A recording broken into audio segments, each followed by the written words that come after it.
నేను వాళ్ళ పాలకోవ చేస్తున్నాను. నాకు ఎక్కువ పంచదార కావాలి. ఫస్ట్ మీరు పాలు ఉడకబెట్టుకోండి. ఏం చేయాలి ఫ్రెండ్స్? పాలని బాగా ఉడకబెట్టాలి. ఏం చేయాలి సార్? బాగా ఉడకబెట్టాలి. దేన్ని? పాలు.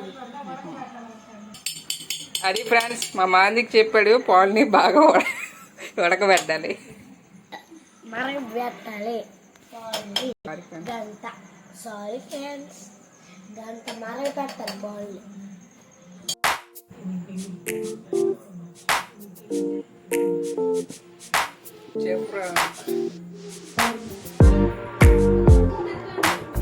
ఫ్రెండ్స్ చూడండి, ఈరోజు మా అన్నయ్య పాలకోవా చేస్తాడంటే సార్ ఎలా చేస్తారో చూద్దాం. అది సక్సెస్ అవుద్దో ఫెయిల్ అవుద్దో.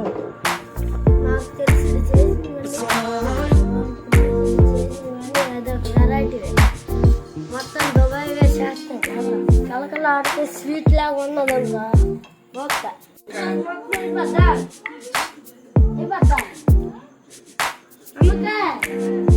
పాలకోవా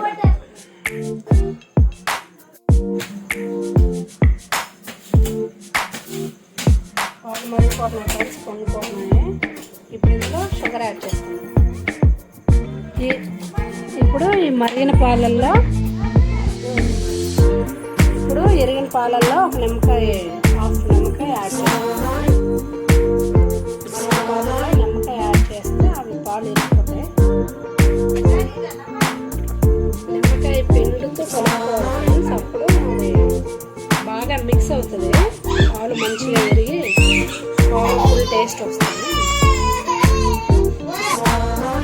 చూడండి ఫ్రెండ్స్, మా అన్నయ్య కోవా చేస్తుంటే మా బాబు ఎలా చూస్తున్నాడు, మా ఏం చేస్తాడని వెరీ సీరియస్లీ అబ్జర్వ్ చేస్తున్నాడు. చాలా సీరియస్గా అబ్జర్వ్ చేస్తున్నాడు. మా మమ్మీ చాలా సీరియస్గా సీరియల్ చూసుకుంటున్నారు. ఈలోపు మా అన్నయ్య కిచెన్లో ఎక్స్పెరిమెంట్స్ చేస్తున్నాడు.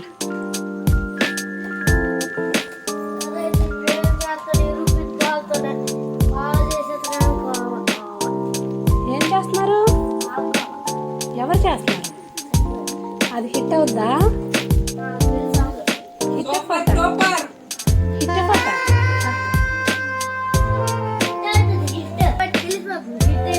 ఏంటి?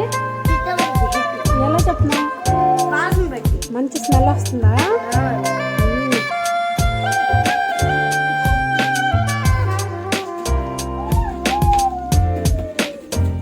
గుణహర్షిత్ ఏం చేస్తున్నారు? తింటావా?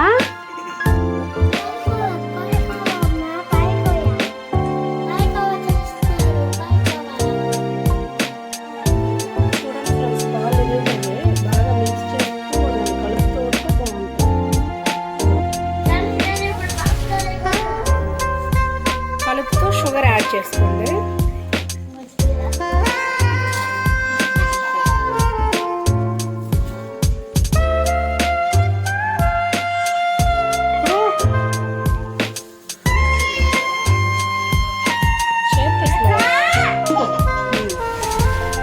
ఇప్పుడు షుగర్ యాడ్ చేసుకుంటాము.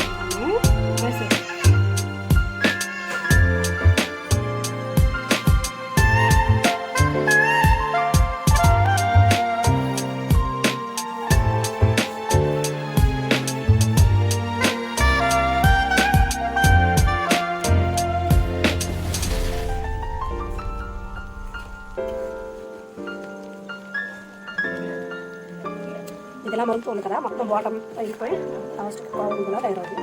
అది చల్లని తర్వాత చప్పుకుంటే ఏమైనా అయినట్టుగా అనిపిస్తుంది. వాళ్ళకి ఇంకొక లాస్ట్ స్టేజ్లో ఉండి షుగర్ యాడ్ చేస్తే చాలా బాగా వచ్చేది.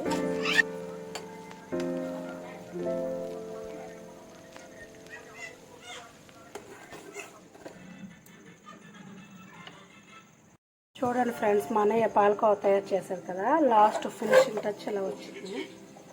చూడడానికి ఇలా ఉంది కానీ టేస్ట్ మాత్రం చాలా బాగుంది. సూపర్ లాగా ఉంది.